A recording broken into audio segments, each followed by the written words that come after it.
Morning বন্ধুরা, কেমন আছো তোমরা সবাই? আশা করছি সবাই সুস্থ আছো, সাবধানে আছো, ভালো আছো। আমিও আগের থেকে ঠিকঠাক আছি, বা বলতে পারো ভালো আছি, আগের যেমন ছিলাম তার থেকে। আর আজ বুধবার, 1 মে শ্রমিক দিবস, সেই হিসেবে অফিস ছুটি। তাই সকালবেলা উঠে ছাতু খাচ্ছিলাম আর একটু বসে বসে মানে ঠাকুরের গান শুনতে শুনতে একটু এমনি চুপচাপ বসেছিলাম। ভাবছিলাম আর কি সারাটা দিন কী করব, কী না করব। তারপরেই সেই করতে করতে ভাবলাম বিছানাটা গুছিয়ে দিই। মাই এসে গোছাচ্ছিল, আমি বললাম থাক, রোজ তো তুমিই করো, আজ আমি বাড়ি আছি, আমি বরং বিছানাটা গুছিয়ে দিই, তুমি বসো, গরম আছে, এইবারে রান্না করতে যাবে, তুমি একটু বসো। সেই শুনে তো আমার মা বেজায় খুশি, মাও বসে পড়লো। প্রথমে মার একটু লাগছিল যে থাক আমি করে দিই, বললাম না না তুমি বসো, আমি ঠিক আছি, এখন আমি করতে পারবো। তারপরে আমরা বিছানা গোছাতে গোছাতেই বাবা বাজার নিয়ে আসে। এসেই বলে আজকে নাকি সব আমার পছন্দের বাজার আনা হয়েছে, বাজার, মাছ, সমস্ত কিছু। সেই শুনে তো আমি বেজায় খুশি, একদম চলে গেছি তাড়াতাড়ি করে যে কি বাজার এনেছে সেই দেখতে। তারপরে গিয়ে দেখি এই এত কিছু বাজার। সবচেয়ে পছন্দের আমার জিনিস যেটা এনেছে সেটা হচ্ছে লাউ। এই 2-3 দিন ধরেই আমার প্রচণ্ড লাউ খেতে ইচ্ছে হচ্ছিল। আর আজকেই আমি ভাবছিলাম বাবাকে বলবো যে বাবা রবিবার একটু লাউ এনো, বাড়িতে রবিবার থাকবো, বা শনিবার এনো, শনিবার রাত্রে আমি লাউয়ের তরকারি খাবো বড়ি দিয়ে, খুব ভালো লাগে আমার। মা দেখি বাবা এনেছে লাউ, পটল, ঢ্যাঁড়স, বরবটি, আর 9 উচ্ছে 9 করলা। আমি ঠিক ওটা গন্ডগোল করি কোনটা উচ্ছে কোনটা করলা, তাই জন্য বললাম 9 উচ্ছে 9 করলা। সেই সবজি দেখে তো আমার খুব আনন্দ হয়েছে। তারপরে গিয়ে দেখলাম মাছ কি এনেছে, মাছেও দেখলাম চারাপোনা মাছ আর মাছের ডিম। এটাও দেখে আমি খুব আনন্দ পেয়েছিলাম, কারণ ইদানিংকাল বাবা যেখান থেকেই চারাপোনা মাছটা আনছে, মাছটা বড্ড ভালো খেতে, আর মা খুব ভালো করে পাতলা করে ঝোলটাও বানাচ্ছে, আর মা মাছের ডিমের ভাপাটা খুবই ভালো করে। তো দুটো দেখে আমি খুব খুশি হয়েছিলাম। খুশি হয়ে আমি ভাবলাম গরমে আর বেশি দেরি না করে স্নানটা করে নিই। স্নান করে তারপরে চলে গেছিলাম সোজা ঠাকুরের কাছে, ঠাকুরকে ডাকতে। তোমরা জানো যে আমি প্রত্যেক দিন স্নান করে অফিস থাকুক না থাকুক, আমি ঠাকুরের কাছে একটু কিছুক্ষণ থাকি। এটা আমার ভালো লাগে। আর ঠাকুরকে ধূপ দেখাই, ঠাকুরের নাম করি, এটা আমার একটা অদ্ভুত শান্তি মনে হয়। মানে আমার যেন মনে হয় সারাদিনের মধ্যে এই সময়টুকু, কিছুক্ষণ এই সময়টুকুর বড়ই শান্তির সময়। তো সেটাই আমি করছিলাম। আর দিদাও বেশি দেরি করেনি, দিদাও স্নান করে নিয়েছিল, আমার আগেই দিদা স্নান হয়ে গেছিলো, দিদাও পুজোয় বসে পড়েছিল। আসলে গরম তো অত্যধিক পড়েছে, তো সেই জন্য, কারণ আমাদের ওপরের ঘর না খুব গরম, জানো তো, খুব গরম, আর এত গরমে না থাকা যাচ্ছে না। তো সেই জন্যই মাই বলে যে তাড়াতাড়ি করে তুমি স্নানটা করে পুজোটা করে নিলে কি হবে, তাহলে একটু গাটাও ঠান্ডা হয়ে গেল, পুজোও হয়ে গেল, আর তারপরে দরকার হলে নিচের ঘরে গিয়ে একটু বসতে পারবে, এটাই। তারপরে এই তো 2 দিন আগেই জানো এত গরম পড়েছিল, আমি সেদিন আবার অফিসে গেছিলাম, আমি অফিসের মধ্যেই ছিলাম, আমি ফোনে দেখছিলাম সবাই স্ট্যাটাস দিয়েছে, তারপরে গুগলে দেখলাম দিয়েছে যে কলকাতায় নাকি 43 ডিগ্রি সেলসিয়াস হয়ে গেছিলো। কি ভয়ঙ্কর গরম বলে তো। আমার মনে হয় যেদিন আমি অফিস যাই সেই দিনই, মানে সোমবার, আমি ঠিক বলতে পারবো না, নয় সোমবার বা মঙ্গলবার, যে কোনো একদিন, যতদূর মনে হয় সোমবার, কারণ রেকর্ড গরম ছিল সেই দিন। তো আমি মানে 1 সপ্তাহ ছুটির পরে অফিসে গেছি, সারাদিন ভালো ছিলাম। বাবা যেই অফিস থেকে বেরিয়েছি যেন মনে হচ্ছে গাটা পুরো জ্বলে যাচ্ছে, দাঁড়াতেই পাচ্ছি না, বাড়ি এসেও এত কষ্ট হচ্ছে কি বলবো। যাই হোক, আজকে তবু একটুখানি মনে হলো সেই দিনে তো একটু কম আছে।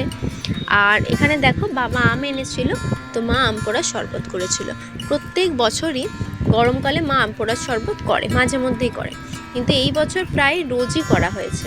তার কারণ হচ্ছে যে বলে আম পোড়ার শরবত খেলে নাকি এই যে হিট স্ট্রোক বা এই যে শরীর যে গরম হয়েছে সেটা অনেকটা ভালো থাকে, সেই হিসেবে মানে এটা একটু খুব উপকারী।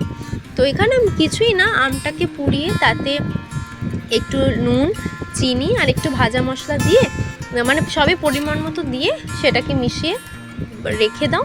এবার যখন খাবে একটু জলের সাথে মিশিয়ে খাও, খুবই ভালো লাগে। আমার এই আম পোড়ার শরবতটা বড্ড পছন্দের। মাই 2 দিন আগেও করেছিল, আমি অফিসেও নিয়ে গেছিলাম 1 বোতল, আবার আজকে করেছে, আমি 1 বোতল খেয়েছি, আবার একটু রেখেও দিয়েছি, আবার কালকে অফিসে নিয়ে যাব বলে। এই করতে করতে দুপুরের সময় এসে যায় খাওয়া দাওয়ার। আজকে দুপুরের লাঞ্চে কি ছিল বলো তো, বলতে পারবে?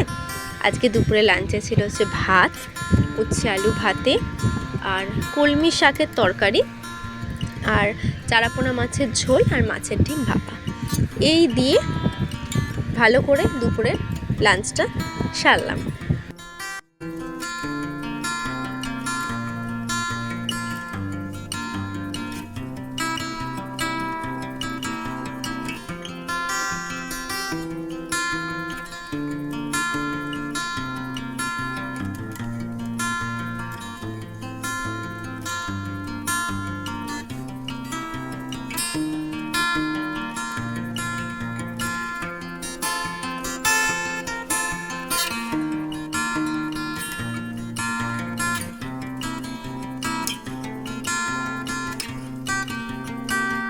দুপুরবেলা খাওয়া দাওয়া করে একটা ভাত ঘুম দিয়ে তারপরে বিকেলে আমি মা আর বাবা বেরিয়েছিলাম।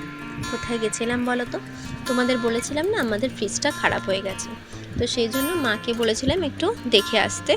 আমি বলেছিলাম অর্ডার দিয়ে দিতে, কিন্তু যা হয় আমি যাব না, মা অর্ডার দেবে। তো মা দেখে এসেছিলো, পছন্দ করে এসেছিলো, তো বলেছিল তুই চল, তুই গিয়ে দেখে নিবি, দেখে নিয়ে তাহলে আজকে বুক করে দেবো, যেহেতু ছুটিও ছিল। এলাম ঠিক আছে চলো। তো আমরা গেছিলাম হচ্ছে রায়পুর ইলেকট্রনিক্সে। আর ঢোকার সময় দেখছি এই দেখো এখানে ভুলু শুয়ে আছে, তারও বেচারা গরম লাগছে, আর ওখানটা তো ঠান্ডা ঠান্ডা, এসি চলছে ভেতরে, ওখানে শুয়েছে। কি করবে এই গরমে? আমরা তো মানুষ, আমরা তো তাও ফ্যানের মধ্যে মানে ফ্যান চালাচ্ছি, ঠান্ডা জল খাচ্ছি যেভাবে, তারা তো আর কিছু পাচ্ছে না, তাই যেভাবে হোক ভালো থাকছে। আর ওর নাম ভুলু কিনা আমি জানি না, যাকেই আমি দেখি রাস্তায় লালু, ভুলু, কালু এরমভাবে আমি সবাইকে নাম দিয়ে দিই এবং সবার সাথেই বন্ধু পাতিয়ে দিই। এবং তারা পরে আদর খেতে আসলে তাদের সাথে ভয় লাগে, সেটা আলাদা ব্যাপার, কিন্তু বন্ধুটা আমি পাতিয়ে নিই। আর এখানে দেখো কত ফ্রিজ, আমার না ইচ্ছা ছিল ডাবল ডোরের ফ্রিজ কিনবো, এবং সেই হিসেবেই কথা হয়েছিল মায়ের সাথে। তো মাও খুব রাজি ছিল, কারণ মায়েরও ইচ্ছা ছিল, ঠিক আছে। কিন্তু ব্যাপারটা হচ্ছে আমাদের ঘর তো সেরম বড় নয়, মানে রাখার জায়গা নেই, আর আমাদের ঘরে ওই ফ্রিজ তোলার পজিশন খুব একটা ভালো নয়, সেই জন্য মা বললো দরকার নেই, বেকার ছোটোই কিনি। তো এই যে মা যেটা পছন্দ করেছিল সেটা আমার দেখাচ্ছিল, আমারও ভালো লেগেছে। ফ্রিজটা আসুক তারপরে তোমাদেরকে দেখাবো। আর আমি জানি না ওইদিকে আমি কী করতে আবার অন্য একটা ফ্রিজ দেখতে গেছিলাম, অলরেডি এখানে বুক করা হয়ে গেছে, সেটা আমি সত্যিই জানি না। যাই হোক, ফ্রিজ দিয়ে সমস্ত কিছু ওখানে কাজ সেরে আমরা এলাম বাড়ি যাওয়ার পথে, এবং বাড়ি যাওয়ার পথেই আমার মা বিপত্তারিণী, মা বেতাই চণ্ডীর সাথে দেখা আমি সবসময় করি যখনই আমি ওইদিকে যাই। আর আমি তোমাদের বলেইছিলাম যে যখনই আমি ওইদিকে যাব, যখনই আমি মন্দিরে উঠবো, আমি তোমাদেরকেও সেটা দেখাবো, কারণ অনেকেই আসতে পারে না, কিন্তু অনেকেই চায় মাকে দর্শন করতে, তাই আমি যতবার যাব আমি তোমাদের সাথে সেটা শেয়ার করব। তো সেই হিসেবে কিন্তু আজকের ভিডিওটা এটা আমি তুলিনি, এটা তুলেছে আমার মা। তো এই মায়ের মানে ভিডিও সমস্ত ক্রেডিট আজকে মন্দিরের সমস্ত মায়ের কাছেই যায়। এই যে আমি ঠাকুরকে কখন প্রণাম করছিলাম তখনই মা ভিডিও তুলেছে, এটা আমি জানি না, মানে আমি ভেবেছিলাম ঠাকুরেরই ভিডিও উঠছে, মায়েরই ছবি উঠছে, কিন্তু আমার মা যে কখন আমার ফটো তুলে নিয়েছে সেটা আমি জানি না। যাই হোক, তারপরে ঘুরে টুরে এসে বাড়ি এসে জামা কাপড় ছেড়ে বসে, প্রচণ্ড গরম। আমরা যখন বাইরে ছিলাম না, হঠাৎ করেই একটা গরম খুব হাওয়া দিল, ঝড়ের মতো কিছুটা, মানে একদম ধুলো ফুলে উড়িয়ে, কিন্তু বেশ গরম সেই হাওয়াটা। তারপরে সব ঠিকঠাক বলছে, তো রবিবার থেকে হয়তো বৃষ্টি হতে পারে, জানি না, কিন্তু অনেকটা রাত্রে দেখি, মানে এটা আমি যখন ভিডিওটা করছি প্রায় 9টা, সেই সময় ওয়েদারটা অনেকটাই ভালো হয়ে গেছিলো, একটু মানে ওরম গরমটা একটু কমেছিল। যাই হোক, চলো আজকের মতো আমার বকবক এখানেই শেষ করি। ভালো লাগলে পাশে থেকো, দেখতে থেকো সেটার সাথে সারাদিন, আর অবশ্যই লাইক কমেন্ট শেয়ার করতে ভুলো না। দেখা হবে নতুন দিন নতুন কোনো ব্লগের সাথে। আজকের মতো টাটা, গুড নাইট, শুভরাত্রি। সবাই এই গরমে ভালো থেকো, সুস্থ থেকো, সাবধানে থেকো। টাটা।